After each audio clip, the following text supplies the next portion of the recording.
तो आज की कहानी में हम आज एक ऐसे साबित जगह के बारे में जानेंगे जिसके बारे में जानकर आप सभी के रोंगटे खड़े हो जाएंगे। तो चलिए सुनते हैं। नमस्कार, मेरा नाम है ऋषि और राउंड अप हॉरर में आप सभी का स्वागत है। मैं आप लोगों को डरावनी कहानियां सुनाता हूँ। अगर इस कहानी को आप 1 मिनट भी सुनते हैं तो आप पूरा सुने बिना कहीं भी नहीं जाएंगे, ये मेरा दावा है। तो चलिए, डर की दुनिया में आप सभी का स्वागत है। आप सभी अपने अपने हेडफोन्स लगा लीजिए, बढ़ते हैं आगे। कभी कभी जिंदगी के सुनहरे रास्तों पर कुछ रोमांचक जिंदगी का सफर सुहाना हो जाता है, पर किस्मत में अगर रंज निकले तो सफर हताश कर देता है। इस सफर की कहानी 2 लड़कियों की जिंदगानी का दांव खेल रही है। रंजिता और मेहिका दोनों पक्की सहेली थी। कुछ ही समय हुआ था जब दोनों का दोस्ताना परवाना चढ़ा। दोनों थी तो एक जिस्म और अंदाज दोनों जीने का एक जैसा। तभी तो इतने बड़े घर की बेटी होने के बाद रंज मात्र का गुरूर ना था। मेहिका को वही रंजीता ठहरी का मध्यवर्गीय परिवार की बेटी, जिसके पिताजी मेवा के थोक व्यापारी थे। दोनों की दोस्ती कॉलेज हुई, जहां मेहिका की एडमिशन तो उसके पिताजी रसूख पर हो गया था। वही रंजीता अपने मेहनत के बल पर उस कॉलेज में प्रवेश लिया था। दोनों की दोस्ती की पहली सीढ़ी बनी रेगिन। दोनों को एक बकेट उठाकर सारे कॉलेज में मछली बेचने वाले की एक्टिंग करनी थी। तभी दोनों के आत्म समय में सीनियर का दिल जीत लिया था, क्योंकि उन्होंने अपना टास्क अच्छे से पूरा कर लिया था। दोनों क्लास में एक बेंच बेंचर थीं और अपनी जिंदगी को खुलकर जीती। मेहिका पैसों से और रंजिता अपने तेज तरार बुद्धि से। ऊपर से बला की खूबसूरती का मलिका की रंजिता, जो देख बस उसी का हो जाए। आज रंजिता मेहिका के घर बर्थडे पार्टी में गई। पहली बार उस रसूखदार परिवार में जाना उसे मन ही मन अपने देखने का मजबूर कर रहा था, क्योंकि एक मध्यवर्गीय परिवार से थे।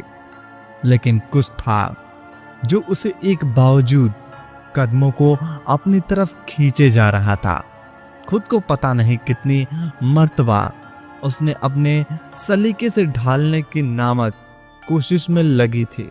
रंजिता मेहता की दोस्ती की खातिर उसके घर पर जाने के बारे में सोच पाई थी, वरना मेहिका के पारिवारिक स्थिति और पृष्ठभूमि को उसे अपनी पृष्ठभूमि में नीचे ले लगती थी।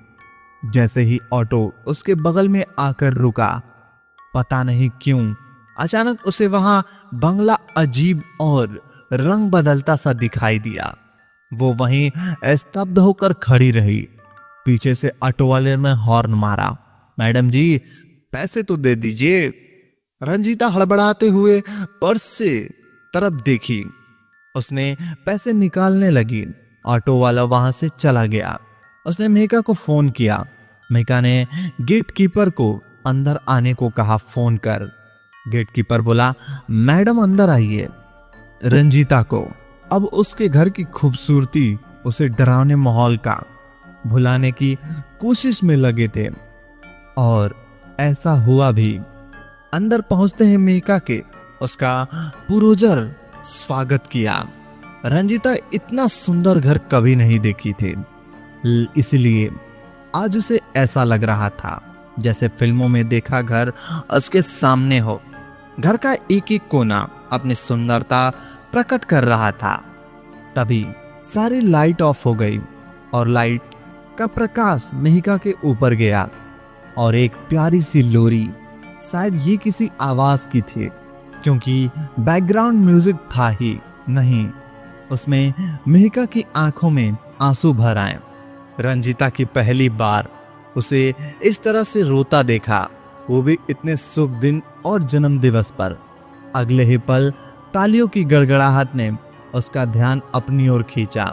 मेहिका की केक काटा और अपने पापा को टुकड़ा खिलाया। उसने मम्मी को हाथ से केक नहीं खाया। रंजीता समझ नहीं पा रही थी आखिर मांजरा क्या है। कुछ देर बाद रंजीता को महसूस किया कि बहुत से व्यक्ति कामुकता की नजरों से देख रहे हैं और वो जानती थी कि वो एक सार्वजनिक समारोह में आई है और इस बात से उसे ज्यादा डर नहीं लग रहा था क्योंकि आखिर उसकी दोस्त मेहिका के घर थी। पर एक साहब ने आकर उससे पूछा, क्या तुम मेहिका की दोस्त हो? उसने हाँ में सिर हिलाया और वो खाने की प्लेट पे खाना सर्व करने लगी।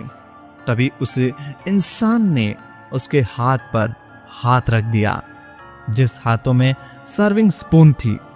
उसने उस इंसान के ऊपर चीखने की कोशिश की पर अगले ही पल उसका सुंदर युवक उसके सामने खड़ा हो गया जो उसी की उम्र का होगा।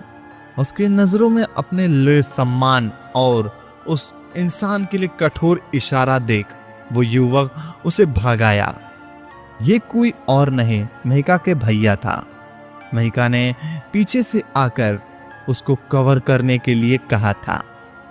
मेहिका बोली, मैं माफी चाहती हूँ रंजीता, दरअसल वो अंकल ऐसे ही हैं, बुरा मत मानना, समझा करो, कुछ लोग हमें ऐसे ही झेलना पड़ता है। बिजनेस के लिए तुम समझ सकती हो, वैसे ये मेरे भैया हैं, मेहुल भाई।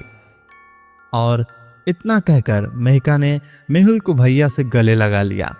रंजीता अब थोड़ी सी शांत हुई लेकिन अगले ही पल उसे वहां की जगह में खौफनाक लगने लगी और वो चक्कर खाकर वहीं बेहोश हो गई।